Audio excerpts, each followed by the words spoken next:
General గా north east అంటే ఈశాన్యంలో మెట్లు, టాయిలెట్స్ అలాంటివి పెడుతూ ఉంటారు కదా. అలా ఉండడం వల్ల ఇలాంటి పరిణామాలు ఏమైనా జరుగుతుంటాయా? చాలా తీవ్రమైన పరిణామాలు జరుగుతాయమ్మా. వాస్తు దోషాలలో, పెద్ద పెద్ద వాస్తు దోషాలలో ఈశాన్యపు మెట్లు, ఈశాన్యంలో టాయిలెట్లు చాలా భయంకరమైనటువంటి వాస్తు దోషాలుగా పరిగణలోకి తీసుకోవచ్చు. అంటే నైరుతిలో కొన్ని పిట్స్ ఉండటము, అంటే గూతుల్లాగా తవ్వటము, ఇలాంటివి నైరుతిని ఖాళీగా వదిలేయటం, అంటే ఎలాంటి గోడలు కట్టకుండా దాన్ని ఖాళీగా వదిలేయటము, నైరుతి ద్వారాలు పెట్టటము, ఇలాంటివన్నీ ఎలాగైతే తీవ్రమైనటువంటి వాస్తు దోషాలుగా మనం పరిగణలోకి తీసుకుంటామో, ఈశాన్యంలో మెట్లు, ఈశాన్యంలో టాయిలెట్, వచ్చి కిచెన్ అయినా సరే అక్కడ అది చాలా తీవ్రమైనటువంటి దోషంగా మనం పరిగణలోకి తీసుకుంటాం. అక్కడ ఈశాన్యము అనగానే మనకు అది శివుడి స్థానము, శివుడు ఆధిపత్యం ఉంటుంది. అలాగే అక్కడ వాటర్ ఎలిమెంట్, నీటికి సంబంధించినటువంటి అంశాలు ఉంటాయి. ఇలా రకరకాల విషయాలు మనకు తెలిసిన చాలా మందికి ఈ మధ్య అవగాహన అనేటువంటిది ఉంటుంది.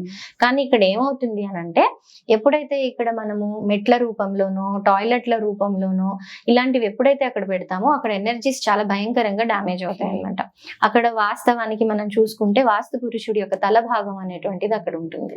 అక్కడ ఎప్పుడైతే మనకి డ్యామేజెస్ అనేటువంటి వాస్తు పరంగా జరుగుతాయో, ఎనర్జీ ఫ్లోస్ లో చాలా వేరియేషన్స్, చాలా తీవ్రమైనటువంటి వేరియేషన్స్ జరగటం వల్ల మనిషి క్రానిక్ డిజార్డర్స్ కి లోనయ్యేటువంటి అవకాశం ఉంటుంది. అంటే ఆఖరికి వచ్చి కొంతమంది ఎక్స్పీరియన్సెస్ ప్రకారం, నేను చూసినటువంటి ఎక్స్పీరియన్సెస్ ప్రకారం కూడా ఆఖరికి వచ్చి ట్యూమర్స్ లాంటివి వచ్చేటువంటి హెల్త్ ఇష్యూస్ కూడా భయంకరమైన హెల్త్ ఇష్యూస్ వచ్చేటువంటి అవకాశం ఉంటుంది. కాబట్టి దేనికైనా మనం రెమెడీ చెప్పి, రెమెడీ ద్వారా కొంతవరకు మనం అంటే ముందుకు వెళ్ళగలుగుతామేమో తప్ప, నైరుతిలో కనుక టాయిలెట్లు, మెట్లు, కిచెన్ లాంటివి ఉన్నప్పుడు సత్వరమే వాటిని మార్చి, అంటే వాటిని సెట్ చేసుకోవటం అనేటువంటిది చాలా చాలా మంచిది.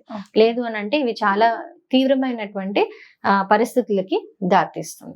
ముఖ్యంగా హెల్త్ దెబ్బతింటుంది, డబ్బులు పోతాయి. ఇంకా హెల్త్ డబ్బు పోయిందంటే ఇంకా మనిషికి ఎన్నున్నా అసలు ప్రయోజనం లేదు. కాబట్టి మెయిన్ అవి ఎక్కడ ఎఫెక్ట్ కొట్టేస్తుంది అన్నమాట.